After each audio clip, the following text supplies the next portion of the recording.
Sepse Aleksandar Vučić në një shpërthim tha se Turqia po mundohet të rikthejë perandorinë osmane dhe natyrisht po I referoi armatosjes së Kosovës, por ne shohim që tashmë me kontrollin në Siri, me një rol gjithnjë më të madh në lindjen e mesme, jo rastësisht kur diskutoi për gazën, presidenti Trump e kishte vendosur në krah Erdoganin, me të cilin Amerika her pas here ka pasur ulje ngritje të marrëdhënieve mes tyre, krijuan një forum diskutimi për Ballkanin, ne dim rolin e tyre edhe në Ballkan. Pra të gjitha këto na çojnë pak në histori se Vučić u tërhoq, po historia mbetet aty, u tërhoq nga deklarata. Sakt. Kur vjen fjala për perandorinë osmane, është një nga perandoritë që I rezistoi tre periudha historike, çka është e pazakontë mes jetës, kohës së re, edhe erdhi deri në shekullin e 20. Është një shtet shumë I madh, I rëndësishëm ku Ballkanin, Anadolin dhe lindjen e mesme I ka pasur pjesë të asaj që quhet Core Land. Zemrën kur I shkëputën këto pjesë, ajo ndjeu që po prishej.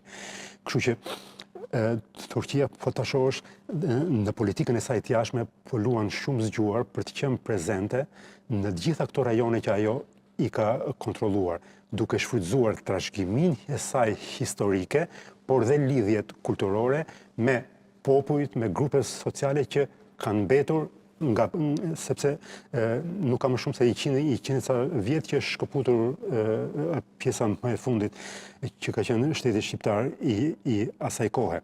Pra, shfryzon me zgjuarsi, me mençuri, lidhjet historike dhe trashëgimin perandorake të saj në këto pjesë. Dhe e njeh mjaft mirë, jo vetëm Ballkani, thash Anadolin e kanë administrimin aktual, por dhe lindjen e mesme. Dhe prandaj veprimet e saj janë shumë të zgjuara, të mençura, dhe një nga këto ishte rasti I ndërhyrjes në Siri, kur ishte një lëvizje shahu e një niveli shumë të lartë. Mirë, shqiptarët, sepse ne kur flasim për perandorinë osmane, ne kemi parasysh pushtimin, por nga ana tjetër ne kemi edhe një dimension tjetër që sot merr dhe vlerë, kryeministrat apo udhëheqës të tjerë që ka pasur nga Shqipëria në perandorinë osmane, por edhe gjetk. Shohim se kemi tashmë dy vende, Shqipëria dhe Kosova do të çojnë ushtar në Gaza. Nuk besoj se është e rastësishme, se ne nuk është se kemi në një potencial të madh ushtarak, por më shumë simbolik. Apo jo? Po, shiko, duhet kemi parasysh një gjë që Islami në Ballkan dhe në viset shqiptare erdhi nëpërmjet Stambollit. Erdhi nëpërmjet shtetit Osman, nëpërmjet turqëve. Po mos ishin zgjeruar ata në Europë, Islami ndofta në mënyrë të tillë të organizuar nuk do të kishte ardhur në këtë hapësirë.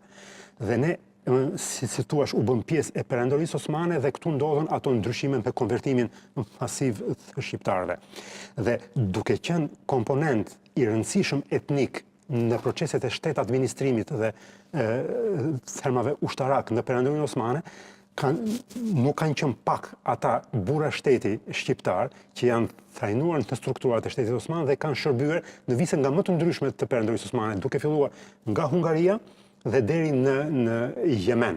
Madje ai që njihet si pushtuesi I Yemenit është Sinan Pasha nga Topojani I Dibrës, I Lurës, të themi, I cili ka qenë 5 herë kryeministër I perandorisë osmane me periudha të shkurtra. Por është një nga kryeministrat më të suksesshëm me emër shumë të madh, jo vetëm në hapësirën e perandorisë osmane, por edhe në Europë. Pra, kthehemi këtë, kanë qenë administratorë shumë të mirë dhe kanë, mund të them vetëm kaq që edhe Jeruzalemi në 1908-1909 është administruar, guvernator ka qenë ish kryeministri shqiptar Mehdi Frashëri, kryeministri liberal I qeverisë shqiptare në kohën e Zogut në 1935, dhe ai ka qenë një njohës shumë I mirë I realiteteve në lindjen e mesme.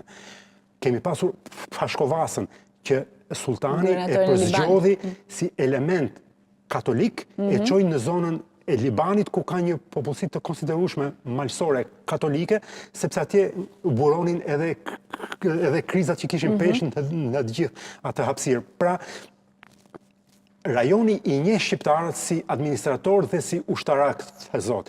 Egjipti po e po. Egjipti po e po. Jemi nga elementi, nga popujt europian, shumë interesant sepse ndoshta jemi të vetmit të cilët jemi të gjitha besimeve fetare që janë prezente në rajonin e lindjes mesme dhe me emër shumë të mirë të mbetur nga periudha osmane, kur shtetarët dhe ushtarakët shqiptarë kanë administruar dhe kanë drejtuar këto toka. Kështu që edhe për Iranin, edhe në Iran shqiptarët kanë emër shumë të mirë, pavarësisht problemeve politike aktuale, që vijnë për arsye të caktuara ekspansioni ideologjik të Iranit në hapësirat tona. Por kjo nuk do të thotë që shqiptarët nuk janë të njohur dhe nuk kanë atë emër që gëzojnë të gjitha. Çfarë kemi bërë në Iran tani? Shiko, kultura iraniane, kultura perse, letërsia, kultura besimi ka ardhur nëpërmjet sistemeve shkollore. Plus kësaj, Sami Frashi është Naim Frashëri, Vlezis Frashi kryesisht janë figura të respektuara që kanë punuar dhe kanë shkruar dhe në gjuhën perse. Pra, gjuha perse si gjuhë e kulturës islame është futur në sistemi shkollor dhe ka qenë e pranishme dhe janë përkthyer vepra, kemi kontribute dhe fika lidhjesh, por e theksoj edhe një herë, Islami në vise shqiptare ka ardhur nëpërmjet Stambollit.